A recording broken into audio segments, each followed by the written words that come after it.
大家好，我是面具人。哎呀，事情不太妙呀，紧急给大家播报一则消息啊，那就是经过了昨天的拉升，到了今天啊，狗狗币又跌了。哎嘿嘿嘿嘿，怎么样啊？面具人，我昨天预判的准不准？哎，我昨天就说了，狗狗币它很难突破 0.6， 然后呢，它就会跌。可是呢，我前天说了啊，前天说可以抄底儿挣点钱。那前天你们抄到底儿的赚到钱的人就不说了，可是呢，没抄到底儿的朋友，你们也别灰心。在昨天啊，我已经劝告过大家了，我告诉你们说，昨天那个点位不稳，就不要追高了。你在那个点位0.51、52、53、54、55去追高的话，入场就很容易被套杀的。那这是因为什么原因呢？以及狗狗币接下来究竟该怎么操作呢？我会在节目的最后给你们公布今天、明天究竟该怎么操作狗狗币。好，先来给大家说一说我要给大家紧急播报的重要消息啊！等一下，节目开始之前呢，点赞关注我，打开小铃铛。我们都知道马斯克先生一直都是在力推狗狗币的，对吧？包括前几天的利好消息，就是 SpaceX 用狗狗币进行载荷支付，还有狗狗币能够进行星际贸易的支付，还有呢，马斯克先生暗示狗狗币可以用于支付购买特斯拉，甚至呢，马斯克本人还宣布了要与狗狗币的官方团队进行官方合作。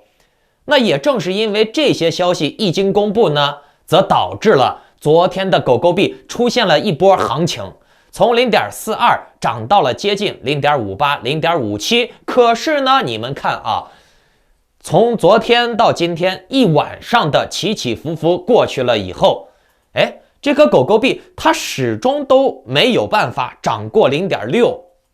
昨天面具人我是怎么说的？我当时就说了，狗狗币它是不会突破 0.6 的。结果呢，你们看，它每次到快接近 0.6 的这个点位了以后，就跌下来了。到 0.57、0.58 就开始下调，一冲到 0.57、0.58 又开始下调。那各位有没有想过一个问题啊？就是这个狗狗币它为什么就是突破不了 0.6 呢？我们先来留一个悬念，等一会儿我再告诉大家。如您所见啊，截止我做这个节目的时候，狗狗币已经下跌到了快突破 0.5 的这个关口了。刚才呢，甚至还探了一下 0.49。如果说昨天的观众朋友们，你们没有听我的建议，或者是没忍住，觉得这个狗狗币，要大涨，涨过 0.6、0.7，你们没忍住追高入场了的话，那现在基本上都是被套牢状态的，对吧？有些人呢就是不听劝。我前天给你们说可以考虑找机会入场，那你们不听。然后呢，到了昨天我说昨天这个点位有陷阱，不要盲目入场，很容易被套牢。那可能呀，有些人就是听不进去话，就是入了。该赚钱的时候让你入，你不入；不该赚钱的时候你又瞎入，对不对？就像我前两天狗狗币大涨的时候，我都说了 0.5、0.6， 你入也是来得及的。你入了以后 0.7 抛了，看多赚钱，是不是？哦，对了，大家想一个问题啊，那就是今天狗狗币为什么会跌呢？为啥？面具人我整理了一明一暗两条思路，大家可以听一听，然后评判一下嘛。首先呢，咱们来说明线啊，那就是狗狗币的联合创始人炮轰了马斯克先生，说马斯克先生是一个自私的骗子。这个消息呢，目前在国内的平台传的比较火，国内的新闻呀、微博呀、百度呀都在传这个事儿。那这个事儿是怎么来的呢？还要追溯到马斯克在前天啊宣布了特斯拉不再接受比特币支付的言论。面具人给新的观众简单的做一个回顾吧。因为马斯克当时连续质疑了比特币的能耗问题，当天的美股收盘了以后呢，马斯克就突然在社交媒体上宣布，特斯拉已经叫停了用比特币购车。他给出的理由是，我们担心比特币挖矿和交易会导致化石燃料，尤其是煤炭的耗用飞速增长。煤炭是所有化石燃料排放中影响最恶劣的，这对环境非常的不好。此言论一出又是浪费钱了，耗费能源了，又是污染环境了。这种话说的就比较严重了。这种言论一出来，直接导致了包括比特币和狗狗币在内的大多数数字货币快速下挫。那么马斯克的这种言论导致了很多币的下跌，那自然会引来币圈中的大佬的不满。真的有很多大佬就开始喷马斯克了，甚至呢，狗狗币的联合创始人帕尔默前天也发表了一个帖子，发了一个推文骂马斯克。那这个事儿呀，在这几天被挖出来了。那这个推文它是在5月13号周四发布的。他那个推文里面称马斯克一直都是个自私的骗子，未来也是如此。这段翻译是国内盛传的，可是呢，这个话当中有玄机你别急，听我接下来给你解释这位联合创始人先生在发布了这条推特了以后，过了没多久，就很快的删除了这个推文。那这个消息是从昨天才开始热炒出来的，而且呢是国内炒的比较凶。其实呢，国内的这种炒作有点曲解了这个联合创始人先生的话。这个联合创始人先生他说的话更准确的翻译应该是创始人先生说马斯克先生是一个比较独断自以为是的人。那用这种话来评价形容一个人，说的并不是很过分，并没有国内形容的那么夸张，人家直接骂马斯克先生是骗子，以后也是骗子。那至于这个创始人先生为什么要喷马斯克先生面具人我个人感觉了一下可能是因为马斯克先生这段时间他在奶狗狗币，推广狗狗币，但是呢奶的不给力，并且同时又因为马斯克先生刚好又喷了比特币，说比特币这不好那不好，又导致了比特币的下跌，间接的牵连到了狗狗币，受到了一点连累，也下跌了。所以呢，这个创始人先生才抱怨了一两句，并且呢，他讲话也是讲的非常有分寸的，这个话说的并不过分。那么说到狗狗币了还有这个创始人，这个创始人有几个比较重量的人物，有前 IBM 工程师马库斯，还有个 Adobe 软件的工程师帕尔默，他们在2013年成立了这个狗狗币。其实呢，7年过去了以后一直到2020年底的时候，狗狗币还是默默无闻，几乎是一文不值。可是呢，你们看，短短的1年多的时间现在的狗狗币却是第4大加密货币，今年的涨幅就超过了100倍。其实呀，狗狗币的创始人抱怨了一下马斯克喷了一下马斯克，并不是这次下跌的元凶，真正导致这次下跌的原因是庄家操盘，老生常谈了。你们也别嫌面具人我危言耸听你听我接下来给你们分析。大家今天也别激动，看这个狗币好像跌不下去了，觉得0.50就是低位了。我昨天在节目中也已经说过了，这次上涨的进量它是一瞬间就进来的，一瞬间就拉升的，并且呢这个进量是有节奏的进场的。我们可以看到这个进量是从0.4左右开始拉高的，也就是说0.4到0.5之间，甚至是从0.35以上来算，都是他们庄家的埋伏点位。因为庄家他们也不傻，他们不会装的那么明显的一次性的就把量埋在一个点的。你们都学会了多点建仓，你们都知道分散投资，多点建仓，那人家庄家也肯定懂呀，人家庄家也肯定会呀，对不对？我们再来看一下狗狗币啊，它的这个走势，上一次的焦灼点位是在0.45到0.42之间，徘徊了很久以后才开始猛然拉升的。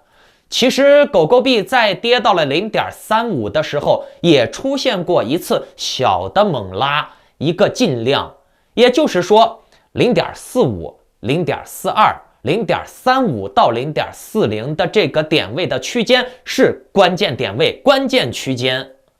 你们昨天也看到了，狗狗币每次突到了0.57、0.58，它就不往上了。它始终就是过不了0.6，为啥？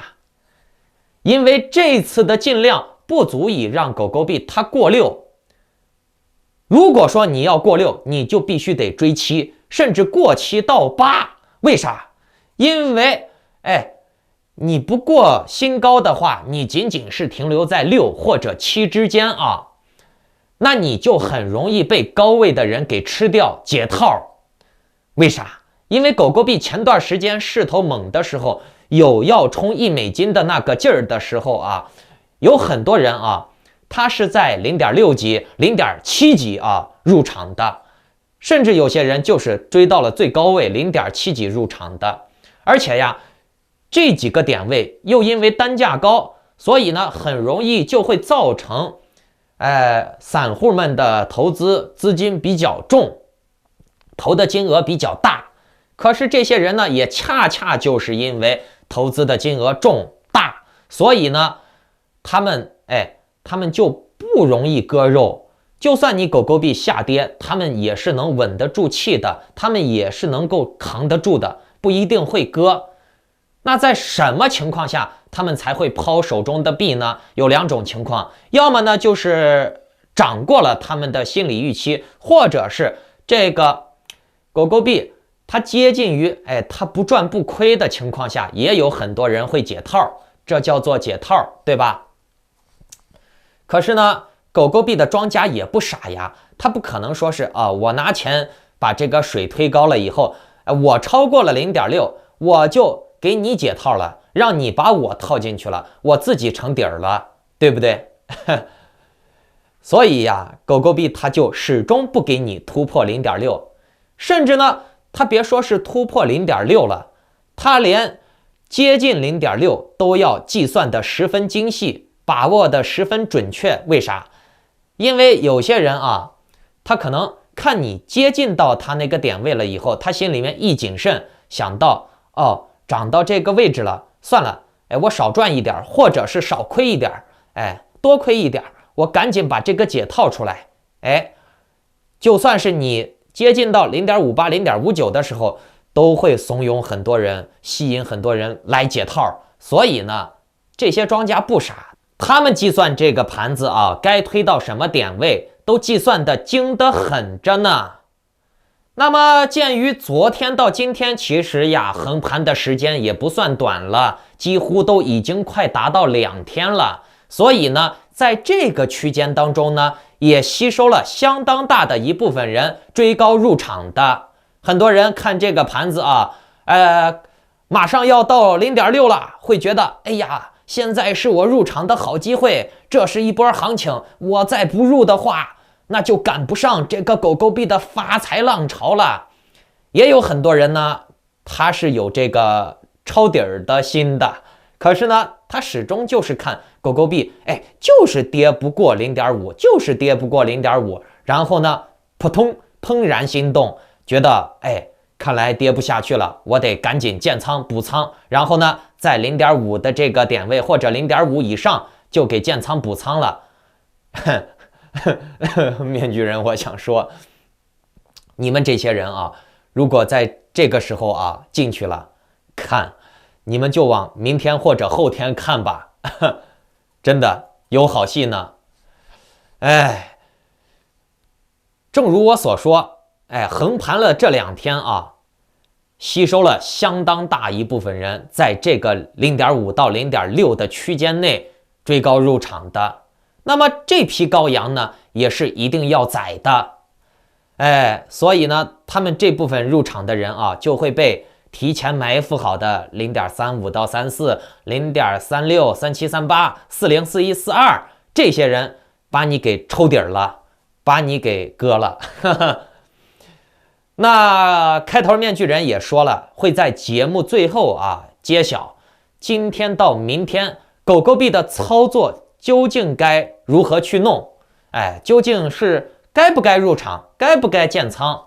那面具人我给出的建议是，还是以观察为主，不要急于下手，多观察，不要冲动。你可以用少部分的资金来试一下水，找找手感。但是面具人我个人的判断和观察告诉我啊，从今天到明天啊，很有可能会迎来一个下行下调啊。如果说下调不下去的话，这个盘子也不会怎么涨，它很可能会再横盘，横上个半天到1天的时间，最多啊到后天会出现一个比较大的下调。为啥？因为0.5 的筹码它已经吸得足够多了，甚至呢，你们也不知道庄家在之前埋伏了多少子弹在更低的点位，比如 0.35 到 0.40、0.41、42、43、45，对不？那也有可能，对吧？也有可能47、48、46，他们这些人也会被杀掉。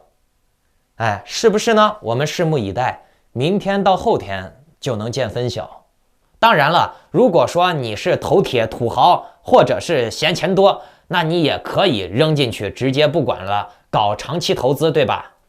又或者说很多人他的这个资金也并不是很充裕，或者是想谋求最大化的利益，那你们就需要精细化操作，实战操作啊！我是面具人，关注我，订阅我，收藏我，这样呢，你们才能及时的收到最新的财富消息。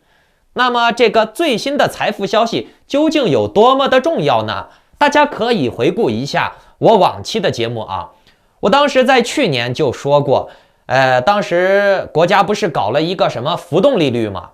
我当时说这个浮动利率是个坑，不要搞，一定注意不要选择浮动利率，要选择这个固定利率。当时听我话的人，现在啊，你看这个房贷的利率都涨了，听我话的人选择不改浮动利率的，选固定利率的人，现在每个月至少省200-300块钱，对吧？而且我去年也说过，二手房啊，想卖房套现的人，那你就在今年啊抓准机会赶紧卖吧，否则呢，未来二手房会越来越难卖了。那你们现在也可以验证我这个预判的谣言，是不是？还有呢，你们现在在这纠结这个狗狗币今儿涨多少，明儿涨多少？那我早在半年前啊，我都说过狗狗币，我那个时候说的时候，狗狗币是多少钱？0.02吧，2分钱左右。也就是说，你在那个时候入场了以后，现在狗狗币涨了跌了，你心里面根本就不带一点慌的，因为你0.02入场的话，你现在至少都赚10几倍、20倍，怕啥？对不对？跌一点又能咋？涨一点呢，又是几何倍数的往上涨。当时听我话的人，现在不都赚钱了？还有呢，这个东西啊，获得新鲜的资讯永远不要嫌晚啊！赚钱它始终都是有门路的。昨天不是也有赚钱机会，前天不还是有赚钱机会，对不对？那我也是及时的透露消息了，对吧？那么其实大家也可以选择加入面具人的会员群组，因为在那里啊，消息更加及时，更加深度和准确。别忘了把这个节目分享给更多的朋友，让更多的人加入我们。为啥？因为只有更多的人加入进来了，咱们口袋里面的钱才能更安全，也只有越来越多的人加入到币圈了以后，这个币才能上涨呀，对不对？当然了，面具人，我也不是说让这些散户过来兜底的背锅的，没有，不听面具人我的操作，跟着我的节奏走，哎，大家都能赢，大家要团结，大家要能稳住自己的心态，沉住气，知道吗？其实我告诉你啊，币圈啊，它就是机构割散户，或者是散户割机构。